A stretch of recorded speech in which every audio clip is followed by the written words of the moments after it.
Welcome to Empowering Plans, a show dedicated to identifying waste and undue expense in the health benefits industry, discovering ways to maximize benefits while minimizing costs, and empowering employers, administrators, and consultants to emphasize, once again, the benefit in benefit plan. Today's episode is brought to you by the Phia Group, empowering plans since 1999. Now here are your hosts, the Phia Group's own CEO, Adam Russo, and Senior Vice President and General Counsel, Ron Peck. Hello, and welcome to the Empowering Plans podcast, sponsored here by the Phia Group. As always, it's me, your host, Adam Russo. With me, as always, is my co-host, Ron Peck. Say hello, Ron. Hello, Ron. And today, back by popular demand, this guy's getting pretty famous, Ron. I mean, you know, what I've noticed is we're at the airport, people walking up to him, taking selfies, asking for his autograph. It's our DC insider, Brady Bizarro. Our DC insider, Attorney Brady Bizarro. Say hello, Brady. Hello, Brady. Hey, Brady, I want to ask you, with that strange last name of yours, do more people come up to you and ask you for the origins of your last name? Do people ask where that comes from? Honestly, I get that a lot, Adam. I go into hotels and people say, is that a real name? And they're like, are you the Superman nemesis? Because that's apparently a comic book character. But it's a great name. It actually is of Portuguese origin. People think it's Italian.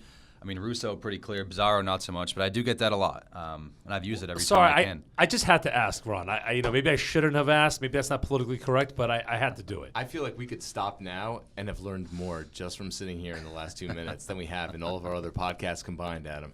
For the hundreds of you that listen in every single time we have a podcast, we want to make the great announcement that our podcasts are now on iTunes.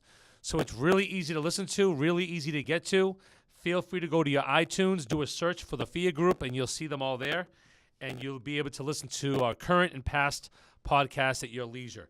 In addition, want to make sure everyone's aware that on June 22nd, we will be having our next Phia webinar, listened to by thousands of people across the self-insured industry. It's going to be called A Network by Any Other Name. John Jablon will be joining us as a co-host on that particular webinar.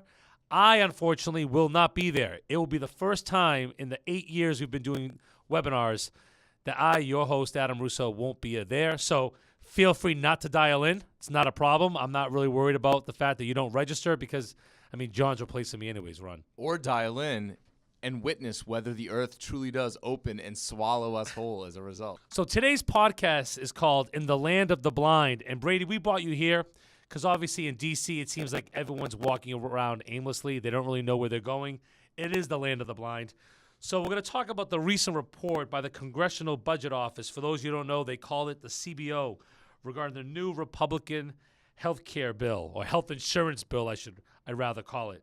So I'm going to turn it over to you, Ron. Let's get some pointed questions to Brady to see, what his thoughts are on the CBO and also what his projections and expectations and forecasts are in the future. Yeah, I'm really curious, Brady. It seems like the first big change that they made to the AHCA was to put an H in the name. But other than that, I remember when the CBO reviewed the first version of the AHCA, this was before the House actually voted on it. And I remember this is when the speaker pulled it off the floor because there wasn't going to be enough votes. And a lot of people pointed the finger at the CBO report. When the second version came through, correct me if I'm wrong, there was no CBO report on the second version, yes or no? No, that's right. The bill passed without the CBO report coming out because, as you recall, after the original bill failed, there were some changes made. Some amendments were added that changed a lot of who the bill covers, and the waivers were added, and there wasn't time to wait for the budget report, and so the speaker pretty much forced the issue. They had the vote, and then on May 24th, some 3 weeks later almost, that's when the CBO released their second version of their report, and there were some differences. Essentially, both reports project that about 23 or 24 million people may lose their health insurance coverage by 2026. So that's going to be the most difficult hurdle to overcome for Republicans. One difference, though, in this report, which is interesting, the original report projected that 7 million people would actually drop out of employer-sponsored insurance, and the second version of the report on the bill that passed actually projected that 4 million people will enroll in employer-based care by 2026. Wait a second. So you're talking about an 11 million member differential here. So instead of us being advocates of the employer-based healthcare system, the self-insured employer-based healthcare system, concerned that 7 million people would drop off our rolls, now they're saying 4 million people will be added to our rolls. So this is potentially a great thing for the growth of self-funding and the employer-based marketplace? Yeah, that's exactly right. I think part of the reason why they're projecting that is because this second incarnation of the bill includes these waivers. And so you'll have employers that have more flexibility in terms of the type of plans they can offer. They can offer cheaper plans to their employees. And I think the thinking is, therefore, more employers will actually choose to offer insurance. I mentioned this a few times previously on our webinars and conferences, but there's a concern here that with these waivers, you might find states that are non-opt-in cover things like essential health benefits that you'll have, and not having the employer mandate that you'd actually have fewer people offering insurance. But I mean, this notion that a good employer is not going to offer good employees health benefits coverage is just absurd. I mean, we know that. If you want to attract and keep good employees and retain them, you're going to offer health insurance benefits. And now with an ability to be more flexible in what you're offering and to loosen the requirements on things like HSAs, you have more flexibility, and I think therefore you'll see more people enrolling in employer-sponsored care. I mean, especially now with the jobs market looking so great going forward, it seems that it'd be harder for an employer to not offer health benefits coverage to their employees if they're trying to attract new and better employees in the first place. It's sort of like a buyer versus seller market. We're buying now because there's not enough talent to go around. Brady, a quick two-part question. So now that we've seen the result of this second CBO report, first, and this is going to be completely off the cuff, do you think if this report had come out prior to the vote in the House, they would have passed it on into Senate? And my second question is, regardless of what would or wouldn't have happened, now that we've seen the report, how do you think the Senate is going to react? Great questions. The first one, I think the answer is actually yes. Even if this report had come out on the modified version, I think this bill would have passed because there was a lot of pressure put on the Freedom Caucus in the House and on particular members and the Speaker to get enough votes to pass this bill. And as I said, the original report rather did predict that 24 million people would lose coverage.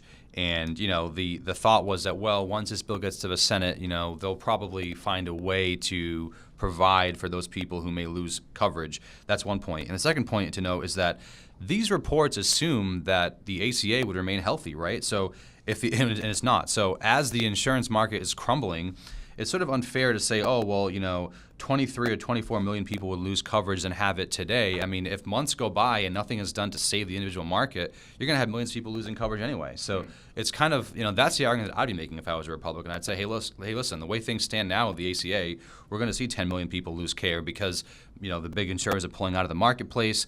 It's too expensive to insure people with these underlying conditions. And that's what I'd be saying. When it goes to the Senate, though, I think this report matters more because in the Senate, you have more conservative members. You need 51 votes to get this passed. And there are some senators who, like Susan Collins of Maine and others, who always tend to sort of take a more moderate approach and are more concerned with, what's going to happen to the uninsured. And I think, therefore, you'll see whatever version of the Senate bill emerges, I think it'll do a lot more to provide sort of safety nets for people who lose coverage. So, Brady, a couple things. One is, are there any other important highlights from the CBO report that you want to bring up? And then secondly, after that, how does this report or anything relating to what I call Trump care tie into the actual cost of care versus health insurance as a whole? Because it seems to me the ACA is really health insurance, not health care. Right. Well, Thoughts?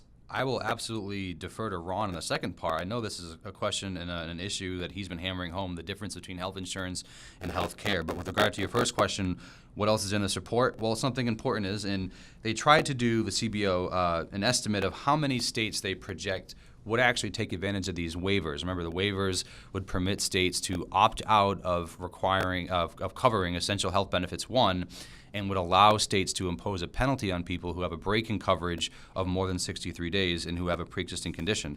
The CBO estimates that about half, or actually the technical wording is, states where half the population live will seek waivers of the EHBs and the conditions. And so I think that'll result in increased out-of-pocket costs for people in those states that obtain the waivers. Again, we don't know exactly which half they expect to do this, but that's important for our industry because, if 25 states receive waivers for, to not cover EHBs and to charge more, then I think you'll see, the benchmarks that plans pick will change, and there could be this race to the bottom that we've discussed previously. And with regard to the second question, Ron, it's all you. Yeah, Adam, that's a really great point that you bring up, is sort of that difference of health insurance versus health care and what is the current state of the law.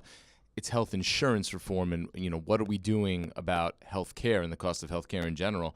And it ties in well to this whole CBO report, because if you look at it, the headline is the number of people who are going to lose insurance. Well, that's why I asked Brady initially, is what in the CBO report talks about health care, Brady? Yeah, nothing, honestly. It's nothing. They're not talking about the cost of care. They're just how many people are going to gain or lose insurance. So is there anything in this report talking about the pharmacy claims? Right, the impact on that. Anything No. on specialty drugs? Not at all. Any discussion on what hospitals are charging? No way. Any discussion on hospital charge masters and what, I like to call it, what type of voodoo magic a particular hospital uses to come up with their charges for someone's treatment? Adam, there's an assumption that if we can get every single person in this country to have health insurance, somehow there's this magical recipe that once everybody has health insurance, the cost of healthcare will somehow drop as a result. And I don't necessarily understand or see that connection. In fact, look at the opposite. Let's say hypothetically the cost of or something like that, and it pays for everybody's healthcare. So now healthcare is free. Would you need health insurance? No. So how many people would lose health insurance? Everyone. But is that a problem? In that scenario, no. So this concept that somehow people losing health insurance automatically equates to something, let's say, bad, and that's because the cost of healthcare has gone up. I don't necessarily see that connection where more health insurance equals lower healthcare costs. Right. I mean, look at the price of a Ferrari, okay? There's a reason why so few people actually own them and why they make so few of them is because it's expensive. I'm sure that there are more Camrys being sold to the American public than Ferraris for the simple fact it's easier to access a Camry. There are more of them on the road because it's a cheaper price, more availability. So it seems to me when you're looking at trying to tackle the health care or health insurance problem as a whole, lowering the cost of it, making it more accessible. People don't talk about accessibility too. Just because even if something's cheap, if it's not accessible, people won't use it. So, for example, if somebody says to me, hey, Adam, I can get you cheap health insurance coverage. Great. I can get you cheap health care coverage. Great. We have a pediatrician in Anchorage, Alaska that your entire family can utilize. So my 4 kids, in order to go to their pediatrician, have to fly to Anchorage. It's cheap. It's great coverage. It covers everything, but it's not accessible. That's one of the pieces. Anything in the CBO, Brady, about accessibility to care? Not at all. No. So what are we doing? I know it's a tough question to answer, but honestly, Brady, what are we doing? What are they trying to do? Are they trying to fool the American public? Are they trying to fool the American employer? What's going on here? Well, I think because this issue is so difficult to resolve, healthcare is 1/6 of our total GDP and our spending.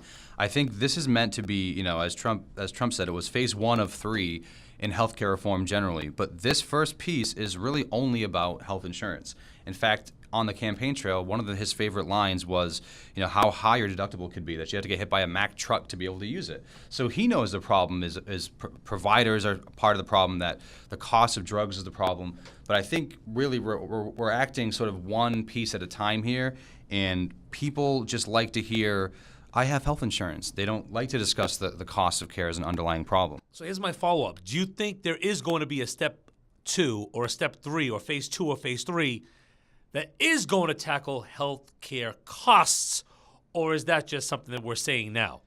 I think in the immediate term, it's a pipe dream. I think by September is when this bill will be resolved one way or the other. But as far as addressing the cost of drugs or providers or, the decrease of competition in the provider and hospital markets, that's something that's going to happen, if at all, next year, year after, if we ever get to it. Right. I think it all ties into what you guys have both been talking about thus far, which is that, when more people received health insurance through the ACA, through Obamacare, and the cost of care did not decrease. And in fact, the cost of insurance increased because, lo and behold, if we're all paying for the high-cost individuals, of course it's going to cost more to get that coverage. People, instead of saying, hey, maybe we should look at the cost of care, instead pointed their fingers at Obamacare and said, well, the ACA must be broken. It didn't do what it was supposed to do, which is get us all health insurance and at the same time reduce the cost of care. I think that once we see that this new Trump care, again, a different way of providing coverage, but still coverage in and of itself doesn't result in a loss of cost of care, I think someone's eventually going to say, you know what, maybe we need to address the cost of care directly. Well, that's all the time we have for today's podcast, Empowering Plans, sponsored by the Phia Group. If you have any topic idea, please feel free to email it to us or contact Brady, Ron, or myself, or hit us up on social media. If you want to empower your plans, we also urge you to contact us because we are trying to make a difference here at Phia. We are trying to make a change for the future. And if you see what's happening in D.C., clearly nothing is going to change. So on behalf of Ron Peck, Brady Bizarro, and myself, your host, Adam Russo, thank you for listening, and we hope that you continue to empower your plans. Thank you.